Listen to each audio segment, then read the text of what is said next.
a aula de farmacologia, nós vamos falar da psicofarmacologia. Vamos falar dos ansiolíticos, dos hipnóticos e também dos anticonvulsivantes. Antes de começar, a gente tem que entender o que é ansiedade, porque muitas vezes o que acontece? Muitas vezes tem pessoas que têm um grau de ansiedade muito leve e não precisa de um tratamento farmacológico. Agora, tem pessoas que já têm um grau de ansiedade mais elevado e isso acarreta muito sofrimento. Então é importante procurar um bom psiquiatra, associar o tratamento farmacológico ou psicológico para que esse distúrbio seja amenizado. Então, de acordo, gente, com a Sociedade Americana de Psiquiatria, o que vem a ser ansiedade? Envolve tensão, apreensão, desconforto, que se originam de perigo interno, externo e iminente, podendo ser resposta a estresse ou ao estímulo ambiental, e muitas vezes ocorre sem causa aparente. Tá? Então, como eu falei para vocês, existem vários graus de ansiedade e eu vou falar para vocês qual que é aquele grau que necessita uma intervenção farmacológica. Então, temos pessoas que têm um grau de ansiedade que é normal, dentro de certos limites. Não requer tratamento, porque é uma característica dela. Temos um grau que envolve aprofundamento e prolongamento com comprometimento de desempenho, avaliação e, eventualmente, instituição de tratamento. Então, tem que procurar um bom psiquiatra para ele avaliar se há necessidade ou não de um tratamento farmacológico. Temos também a ansiedade associada a outras patologias. Exemplo, hipertensão, asma, no caso do hipertireoidismo, que aumenta muito o metabolismo, câncer. Nesses casos, tem que procurar o quê? Tem que procurar um médico especializado em cada disfunção patológica para ele tratar daquela patologia que está acarretando a ansiedade e não um ansiolítico que eu vou falar para vocês. Então, no caso que foi diagnosticado ansiedade aguda, ou seja, que precisa de um tratamento farmacológico, então, como eu falei para vocês, é muito importante associarmos o tratamento psicológico. Por quê? Porque é bom no início, quando a ansiedade é muito grande, entrar com a medicação para restabelecer o processo sináptico e associando com o psicológico. Depois o médico ele vai tirando a medicação e dá apenas continuidade com o tratamento psicológico. E também essa ansiedade, nós vamos ver que pode gerar vários quadros clínicos diversos, com prognósticos variados. Tá? A principal classe utilizada para o tratamento da ansiedade refere-se aos benzodiazepínicos. Dentro da classe, os benzodiazepínicos não é um medicamento. Os benzodiazepínicos é uma classe, dentro dessa classe temos o diazepam, o rivotril e por aí vai. O GABA e os derivados, eu vou falar para vocês o que vem esse GABA. E também tem uma classe de medicamentos que são os agonistas parciais do receptor da serotonina, como nós já vimos na nossa aula de farmacologia. Agonistas são aquelas substâncias que fazem o efeito esperado da substância. Serotonina é um neurotransmissor que te dá tranquilidade. Então, um fármaco que atua como agonista do receptor 5-HT1A, que é o receptor da serotonina, vai desencadear uma tranquilidade para aquela pessoa. Um exemplo é a buspirona. Temos também a classe dos barbitúricos. Os barbitúricos, gente, foi a primeira classe utilizada para o tratamento da ansiedade. Mas como os fármacos pertencentes à classe dos barbitúricos apresentam índice terapêutico baixo, lembra da nossa aula? Quanto menor o índice terapêutico, maior o grau de toxicidade. E depois, com os adventos da classe dos benzodiazepínicos, os barbitúricos ficaram mais restritos para o uso como anestésicos. No caso, como eu falei para vocês, que a ansiedade está vinculada à hipertensão, muitas vezes pode estar utilizando os beta-bloqueadores, como o propranolol, mas essa classe de fármaco nós vamos estar estudando quando chegarmos à parte de tratamento farmacológico de pessoas com hipertensão. E também temos alguns fitoterápicos, melissa, cava-cava, e no caso alguns também antidepressivos, porque muitas vezes a depressão pode estar relacionada também com a ansiedade, no caso a amitriptilina. Então, como eu falei com vocês, hoje em dia falou de ansiedade, foi diagnosticado a ansiedade, o psiquiatra receitou um medicamento, principalmente esses medicamentos pertencem à classe dos benzodiazepínicos. Exemplos, temos aqui o nome comercial Desculpa, temos aqui o princípio ativo e aqui tem alguns nomes comerciais. Então, exemplo, o diazepam. O diazepam ele pode ser vendido nas farmácias como Diapax, o Valium. Temos o clodiazepam, que é o psicocedin, e temos outros, né? Temos o alprazolam, que o nome comercial dele é o Frontal. Temos o bromazepam, que o nome comercial é o Lexotan, clonazepam, Rivotril, cloxazolam, Ocadil, lorazepam, Lorax, midazolam, que é o famoso Dormonide. Mesmo quem nunca, né, trabalhou, que não trabalha na área da saúde ainda, já ouviu falar de algum desses medicamentos. Por quê? Porque esse mundo contemporâneo está acarretando que uma ansiedade em massa. Então é comum, né, as pessoas ouvirem alguém que já usou, e eu vou falar para vocês, muitas vezes as pessoas usam sem o acompanhamento psiquiátrico, e isso pode acarretar vários efeitos. Então, quais são os efeitos desses medicamentos pertencentes à classe, né, dos benzodiazepínicos?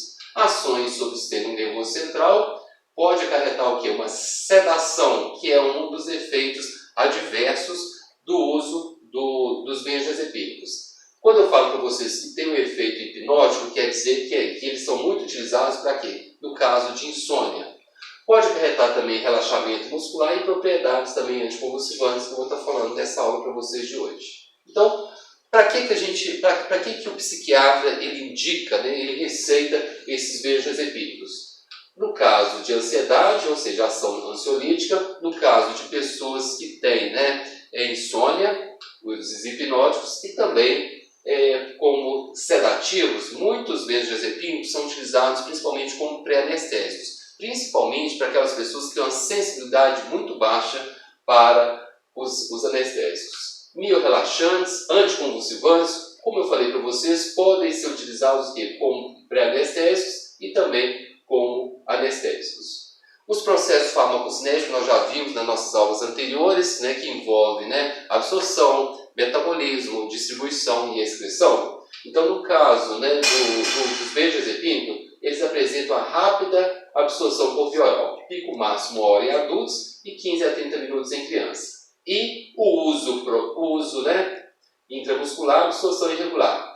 Isso aqui é muito importante eu falar para vocês do uso prolongado dos benzodiazepínicos, porque com o uso prolongado vai acarretar o quê? Uma indução enzimática. Lembra o que é indução enzimática? É a partir do momento que a pessoa vai utilizando por muito tempo os benzodiazepínicos, e essa vai estimulando, né, o CYP450, que é o citocromo P450, que são enzimas hepáticas que metabolizam o fármaco. Então, quanto mais tempo aquela pessoa utilizar, mais rápido vai ser metabolizado, mais rápido ele vai ser excretado e, consequentemente, tem que aumentar a dose.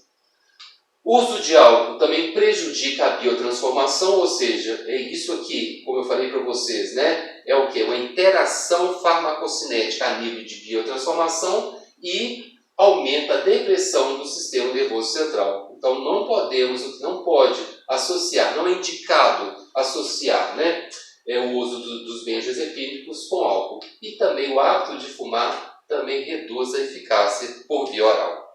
Então, a ação dos benzodiazepínicos, como eu falei para vocês, eles têm ação ansiolíticos, têm ação hipnótica, têm ação anticonvulsivante. E qual que é o mecanismo de ação que faz com que ele exerça essas ações no organismo?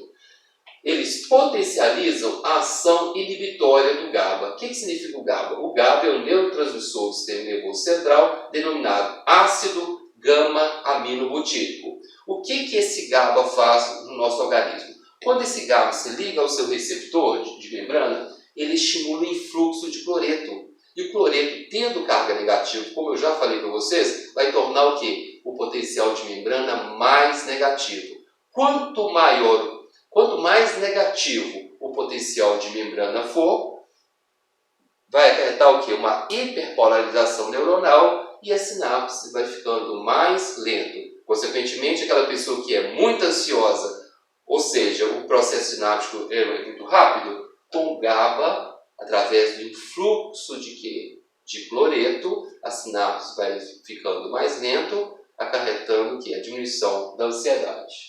Seus receptores, então, estão associados, né, aos receptores do GABA, ou seja, os benzodiazepínicos, os receptores dos benzodiazepínicos estão associados aos receptores do GABA, como eu falei para vocês, ligado aos canais de cloreto, acarretando um influxo de cloreto, ou seja, uma entrada de cloreto para dentro do neurônio, acarretando a hiperpolarização. Ou seja, quanto mais polarizado estiver o neurônio, mais lento será o processo da sinapse. Ou seja, então, que estão envolvidos em sinapses inibitórias do sistema nervoso central. E qual que é a ação final? Depressão do sistema nervoso central. Isso quer dizer o quê? O que é essa depressão do sistema nervoso central? Quer dizer que a sinapse vai ficando mais lenta e todo o processo vai ficando mais lento.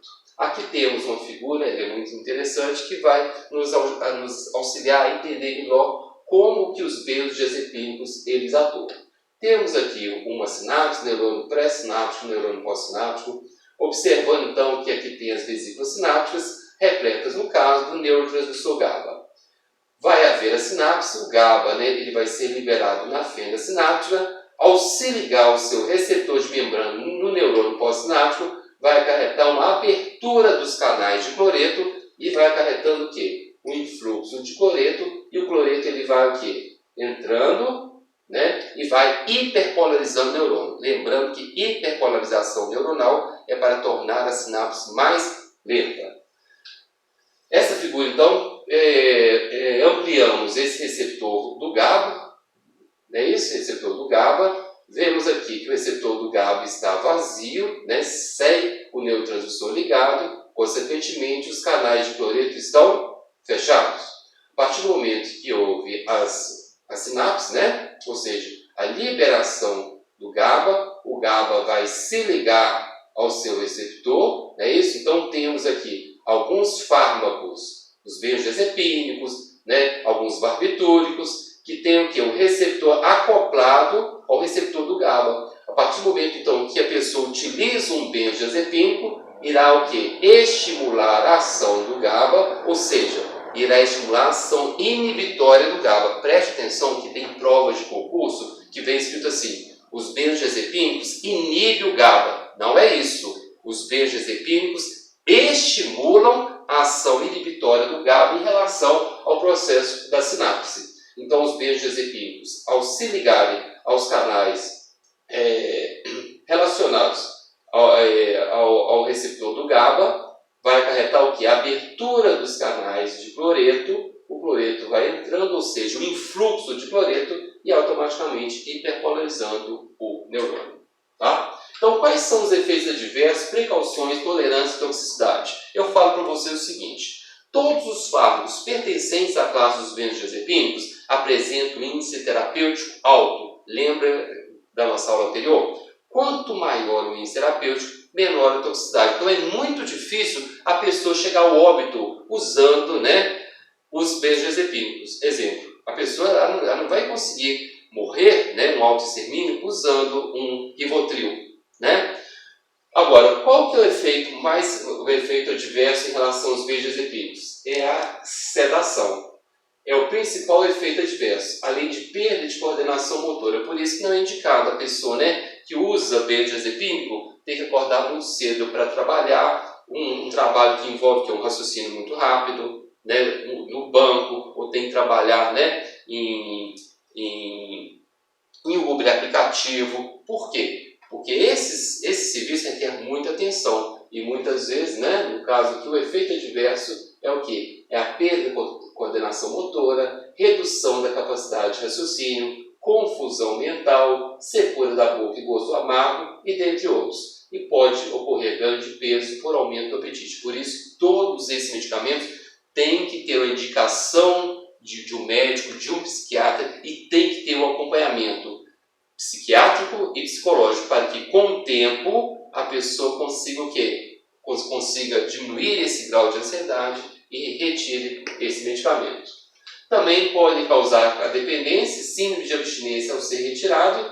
Síndrome de abstinência, olha que interessante, pode acometer recém-nascidos de mães dependentes.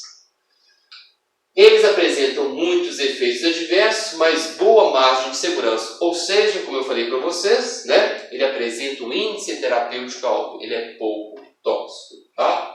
No caso de uma pessoa tentar um autoextermínio, utilizando a grande concentração de benzodiazepínico, o que pode acontecer? Quando ele chega ao hospital e os atendentes no pronto-socorro sabem que aquela pessoa utilizou, né, o benzodiazepínico, é muito indicado utilizar o antagonista, como nós vimos nas nossas aulas anteriores, né?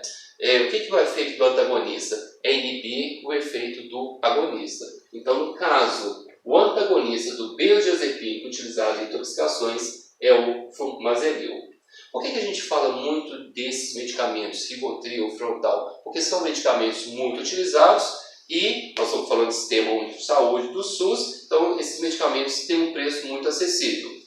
Temos a buspirona, que é o Buspanil e a Buspar, que já são ansiolíticos de segunda geração, e esses medicamentos que têm ação ansiolítica, o mecanismo de ação é diferente. Não está ligado à estimulação do GABA, e sim, eles são agonistas do receptor 5-HT, que eu acabei de falar para vocês anteriormente, que são receptores da serotonina. Quais são as vantagens, né, de ser de segunda geração em relação aos benzodiazepínicos? Quais são as vantagens? Eficácia comparável, ou seja, ao diazepam, não causa sedação e nem relaxamento muscular, sem atividade anticonvulsivante ou hipnótico sedativo. Tem menor potencial de abuso, sem causar dependência física ou psíquica e não interage com o etanol, mas, consequentemente, o preço dele é maior. Como nós estamos falando, né, de uma saúde pública, o preço ele é muito importante na escolha do tratamento. Já falamos então da ação dos ansiolíticos e vamos falar então da ação hipnóticos e sedativo. O que vem a ser a ação de hipnóticos? São para aquelas pessoas que têm insônia. O que vem então? Primeira coisa, nós temos que entender o que é insônia. Qual que é o conceito? O que significa a pessoa ter insônia? Incapacidade de manter, de iniciar ou manter o sono. Porque tem pessoas que é o seguinte, que demora dormir, mas na hora que dorme, continua dormindo. Tem pessoas que acordam a noite toda. Então tem que ver qual que é o tipo de insônia que ela tem, né? Então, voltando aqui, o que vem a ser insônia? Incapacidade de iniciar e manter o sono, sendo acompanhado de sono de baixa qualidade, interrompido ou de duração reduzida. E é insuficiente para restaurar o alerta completo. Temos a insônia, pode ser de curta, média e longa duração. Qual que é o tratamento? Primeiramente, é a etiologia. O que está causando a insônia? Houve a perda de um ente querido? Né? Você vai prestar, né, um concurso no outro dia? Isso é normal do ser humano. Né? Muitas vezes é devido a um câncer, algum problema, né, cardiovascular, então tem que procurar um médico especializado. Fazer uma higiene do sono. O que vem a ser isso? Muitas vezes o ambiente está com muito barulho, muita luz. Tem pessoas que não gostam de dormir muito escuro, coloca, né, um pouco de luz. Então vai ter que entender, né, o que está acontecendo essa insônia. Se não tiver nenhum desses fatores associados, ou seja, a pessoa não dorme mesmo, então procurar, né, um psiquiatra para ele começar o tratamento com os hipnóticos. Então, o que são os hipnóticos? São substâncias que determinam graus variados também de depressão do sistema nervoso central. No caso, né, a sedação é o grau mais superficial, a sonolência causa relaxamento muscular e redução da ansiedade, porque muitas vezes, o que acontece? Muitas vezes a insônia também está ligada ao quê? À ansiedade. Então, como a dose ansiolítica ela é muito próxima à dose hipnótica, a maioria das pessoas que tem ansiedade, acarretando essa ansiedade uma insônia, então elas acabam diminuindo a ansiedade e acabam dormindo, né? Então, a hipnose é semelhante ao sono fisiológico. É importante a gente ver a diferença entre a anestesia geral e o coma. Qual que é a diferença da anestesia geral e o coma? No caso, para acarretar a anestesia geral, no caso tem que aumentar a dose, mas o que vem a ser a anestesia geral? Começa com a perda de consciência, depois vai acarretando a diminuição de reflexos, perda de sensibilidade à dor, ausência de resposta a estímulos externos, mas só que, no caso da anestesia geral, tem a manutenção das funções vitais. Por quê? Porque os anestesiologistas eles vão acompanhando a frequência cardíaca, todas as funções vitais. Então, aqui está a diferença entre um estado de anestesia geral e o coma. Está relacionado ao quê? No caso da anestesia geral, temos a manutenção das funções vitais. E no caso do coma, todos esses processos é idêntico à anestesia geral, mas no caso do coma, acarreta um comprometimento da manutenção das funções vitais, pode acarretar paralisia respiratória, parada cardíaca e morte. Tá? Então, quais são os fármacos empregados para o tratamento da insônia? Benzodiazepínicos, barbitúricos e fármacos não benzodiazepínicos e não barbitúricos. Como eu falei para vocês, a primeira classe que foi comercializada para o tratamento da ansiedade é a classe dos barbitúricos. Mas eles foram utilizados até o surgimento dos benzodiazepínicos, em 1903. Por que eles foram substituídos? Como eu falei para vocês, os benzodiazepínicos, se comparado aos barbitúricos, os benzodiazepínicos têm um índice terapêutico maior, sendo menos tóxico que os barbitúricos. Tá? No caso, então, os barbitúricos eles se apresentam em 4 grupos de ação ultra rápida. No caso do tiopental, o início e final da ação dele é de 20 a 30 minutos. Por isso que ele é muito utilizado como anestésico, mas anestésico de ação rápida. E vamos supor que é um procedimento de muito tempo, que precisa de um estado anestésico de muito tempo. Muitas vezes utiliza o tiopental para iniciar o efeito anestésico e depois vem o outro com tempo de meia-vida maior. Nós temos de ação rápida, no caso, que é o pentobarbital, início de ação rápida 10 a 15 minutos, com duração de 3 horas. Temos o de ação intermediária, que a ação dura aproximadamente 6 a 12 horas, no caso de insônia crônica, ou seja, aquela pessoa que tem dificuldade em manter o sono, no caso é o amobarbital. Lembrando, de novo, não é muito utilizado os barbitúricos hoje em dia no tratamento da ansiedade e nem como hipnótico. E temos o que? O de ação prolongada, os efeitos podem durar até 24 horas, preferencialmente por via oral, algumas vezes intramuscular e raramente intravenoso. E nesse caso, é o famoso fenobarbital, que é o cardenal, que ele é muito utilizado principalmente como anticonvulsivante, no caso é usado para as pessoas que têm epilepsia. No caso, então, o mecanismo de ação não é bem estabelecido, mas especula-se que, assim como os benzodiazepínicos, eles também têm que potencializar a ação depressora do GABA, ou seja, estimulando o GABA, vai acarretar o quê? O influxo de cloreto, acarretando uma hiperpolarização neuronal. Temos os outros hipnóticos, eles são vamos dizer assim, melhores, porque acarreta menos efeitos colaterais, mas eles são mais caros. Nós temos o Zolpidem e o Zolpiclone. O Zolpidem, ações também mediadas pelo GABA, ele tem meia-vida curta, de 1,5 a 3 horas e meia. Lembrando, o que vem a ser tempo de meia-vida? É o tempo que metade da concentração administrada do organismo permanece no organismo. Ou seja, vamos supor, você administrou 2 miligramas de medicamento. Depois de 1h30, de 2 miligramas caiu para 1 miligrama, então demorou 1h30 para isso acontecer. Esse é o tempo de meia-vida. Então, vamos repetir? Então, o que é o tempo de meia-vida? É o tempo necessário para que metade da concentração administrada do fármaco no organismo permaneça. Então, exemplo, vamos supor que foi administrado no seu organismo 2 miligramas de um fármaco. Depois de 1h30, fez a dosagem no seu plasma e verificou que de 2 miligramas caiu para 1 miligrama, ou seja, 50%. Se demorou 1h30 para reduzir a metade, esse é o tempo de meia-vida. Temos também o Zolpiclone, esses 2 fármacos, ok, gente? Esses são fármacos muito utilizados para aquelas pessoas que têm um poder aquisitivo melhor. Ações também mediadas pelo GABA, meia-vida curta de 5 horas, eles apresentam menos efeitos colaterais. Isso se comparado a quê? Se comparado aos fármacos pertencentes à classe dos benzodiazepínicos e também dos barbitúricos. E o rosto metálico é um dos principais. São bem tolerados em procedimentos cirúrgicos. E para finalizar a nossa aula de hoje, nós vamos falar um pouquinho dos anticonvulsivantes. Primeiramente, nós temos que definir o que é a convulsão. A convulsão é a superexcitabilidade neuronal. Aí vocês poderiam me perguntar, todas as pessoas que têm convulsão epilética? A resposta é não. A convulsão pode acarretar. Tem muitos recém-nascidos que chegam a um posto de saúde com febre, tendo convulsão. Muitas vezes uma queda pode acarretar uma convulsão. E as pessoas que têm epilepsia também têm a convulsão.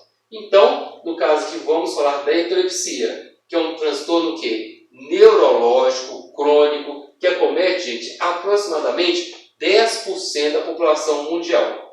Está relacionado com crises súbitas associadas ao quê? A descarga normal, excessiva e transitória das células nervosas. Então, ou seja, o que é a convulsão? É uma excitabilidade neuronal.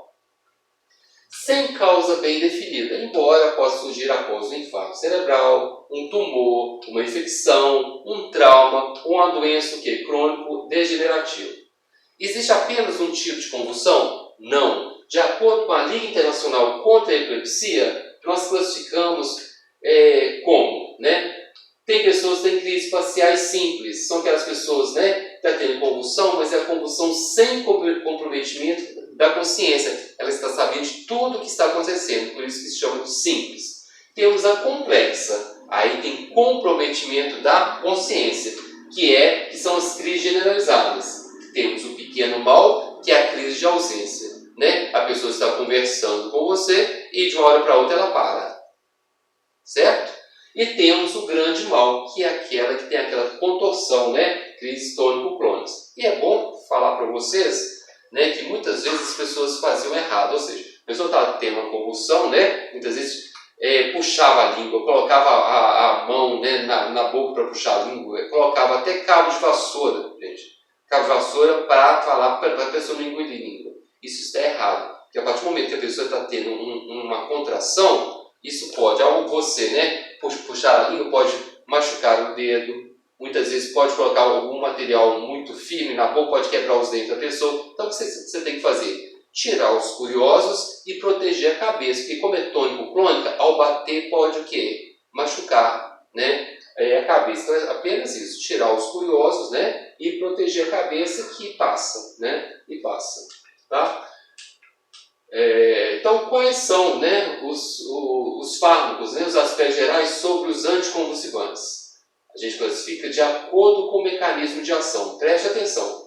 Temos aqueles fármacos que são seletivos, que é chamado de não sedativos, e os não seletivos, que são chamados de quê? De sedativos. Qual que é a diferença? Que os não sedativos, eles atuam no íon chamado sódio. Lembra lá nas aulas de neurofisiologia, até lá na revisão que nós fizemos da parte da sinapse? A entrada de sódio, ou seja, o influxo de sódio, acarreta despolarização neuronal e, consequentemente, os processos sinápticos. Então, no caso da pessoa que está tendo muita convulsão, vai ter muito o quê? Influxo de sódio. No caso da fenitoína, hidantoína e carbamazepina, qual que é a ação dele? Qual que é o mecanismo de ação que diminui a convulsão? Eles alteram o fluxo de íon, especialmente o que? Sódio transmembrano. Então, a partir do momento que vai diminuindo esse influxo de sódio, esse processo sináptico vai ficando mais lento e a sinapse e a convulsão tende a cessar. Nós temos também os fármacos não seletivos e os sedativos. Aí envolve o quê? Os barbitúricos e também os benzodiazepínicos. Como eu falei para vocês anteriormente, qual que é o mecanismo de ação? Eles alteram as sinapses mediadas por GABA, ou seja, estimulam a ação inibitória do GABA, estimulando o quê? O influxo de cloreto. Tá? Então, nesse caso, nós temos o fenobarbital, que é o princípio ativo do famoso Gardenal, e outros barbitúricos. E temos também outros fármacos que o agente cujo mecanismo de ação ainda não foi tão bem definido, no caso, toximida ou trimetadiona, no caso, o valproato de sódio, que tem características comuns. Então, são esses os medicamentos utilizados para o tratamento da convulsão no caso, né, de pessoas que têm epilepsia. Então, meus prezados alunos, né, eu falei para vocês um pouco da psicofarmacologia, né, eu vou estar enviando para vocês também exercícios, espero que vocês, né, tenham entendido. Qualquer dúvida, estou à disposição de vocês. Então, essa foi a nossa aula de psicofarmacologia. Muito obrigado.